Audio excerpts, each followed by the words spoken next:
You know, folks, the world is literally becoming unhinged. Supply chains are breaking down and critical shortages are showing up left and right.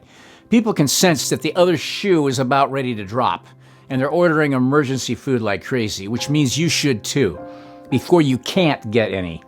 I'm talking about the high-quality emergency food you get from My Patriot Supply. I use it. They're the nation's leading preparedness company, and they've served millions of American families.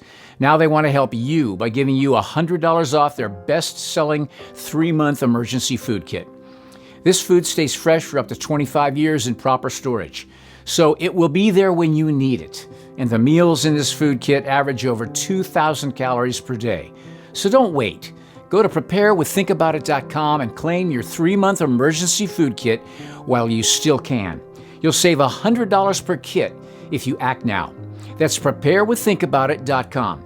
They're getting a lot of orders, so make sure yours is one of them. Preparewiththinkaboutit.com. Hi, Steve here. Did you know that hell is talked about many times in the Bible by Jesus and the apostles? Did you also know that the doctrine of purgatory taught by the Catholic Church can't be found anywhere in the Scriptures? The reason for that is simple. It's a false doctrine and a doctrine of demons, not of God.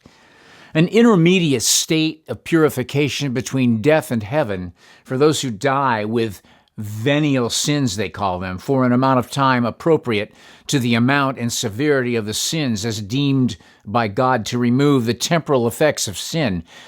That is what they say is purgatory, and that's totally unscriptural, as proven in the Bible and in the book of Enoch. They believe that there are sins that don't cause death to the soul like mortal sins.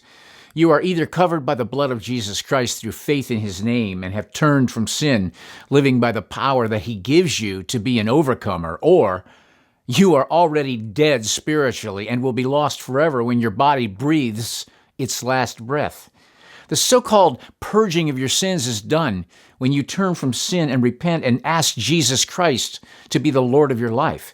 Not after you die, because after you die, it's too late, and I'll prove that in the book of Enoch.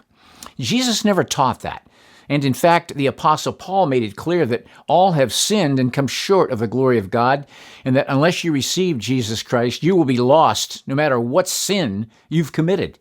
Hell is very real, and so is heaven, and all of us will be spending eternity in one of these two places. In the Gospel of Matthew, he warned about hell several times. In Matthew chapter 5, Jesus talks about relationships and the conditions of the heart that are really what God looks at, and only God can change a man's heart.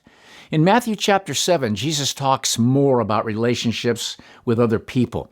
In verse 13, he said, "Enter through the narrow gate, for the gate is wide and the way is broad that leads to destruction, and there are many who enter through it. For the gate is narrow and the way is constricted that leads to life, and there are few who find it."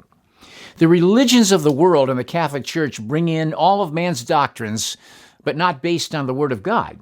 That's why Luke wrote, "And there is salvation in no one else, for there is no other name under heaven that has been given among mankind by which we must be saved." Jesus himself said it, "I am the way, the truth, and the life. No one comes to the Father except through me." Any teaching claiming a period of time where God will clean you up between death and eternity is a complete lie and a doctrine of demons. The end of sinners is all made clear in all of the Scriptures.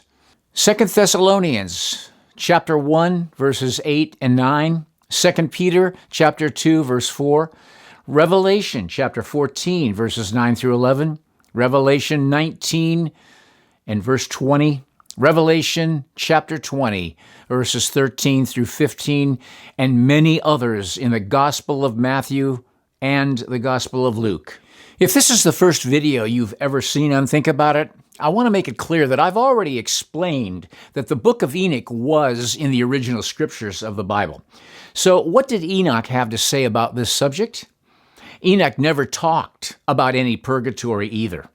But he did explain how men who were lost would beg God for a time of respite before they were cast into the lake of fire. The little letter that Jude wrote explains the end of the ungodly too.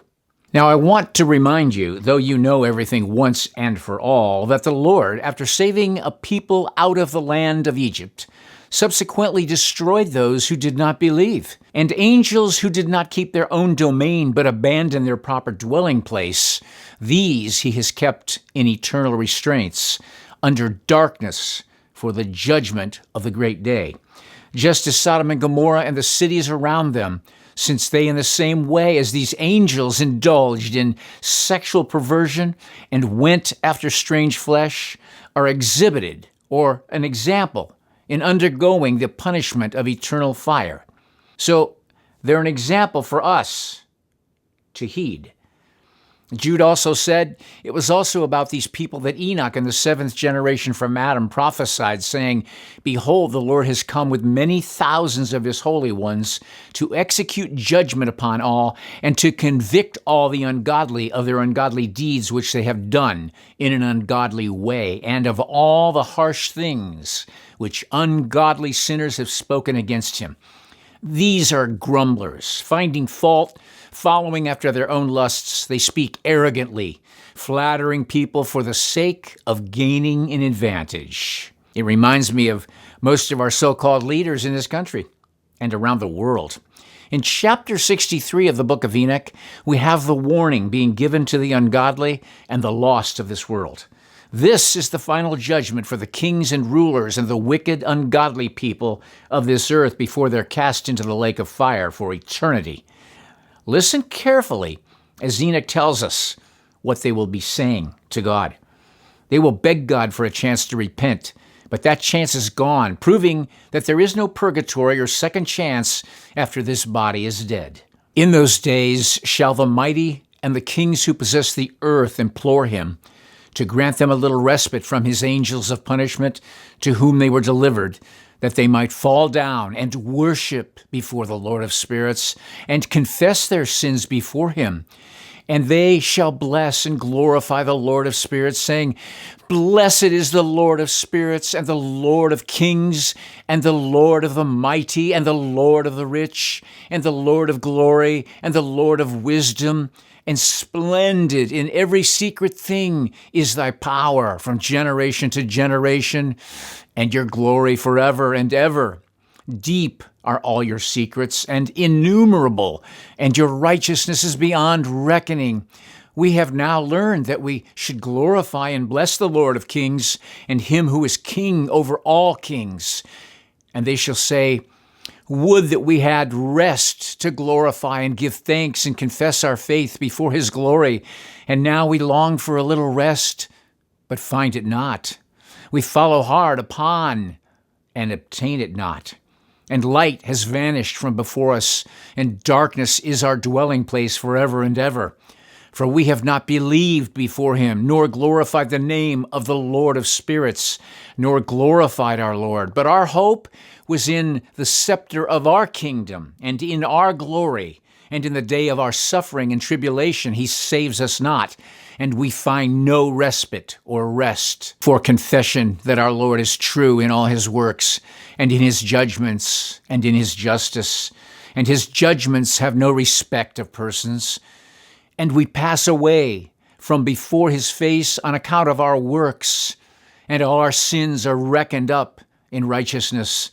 Now they shall say unto themselves, Our souls are full of unrighteous gain, but it does not prevent us from descending from the midst thereof into the burden of hell. And after that their faces shall be filled with darkness and shame before the Son of Man. And they shall be driven from his presence, and the sword will abide before his face in their midst.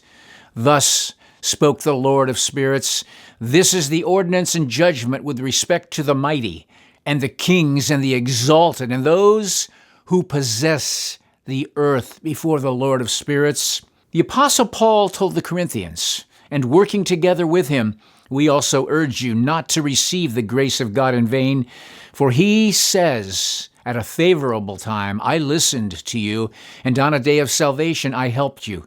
Behold, now is a favorable time. Behold, now is a day of salvation.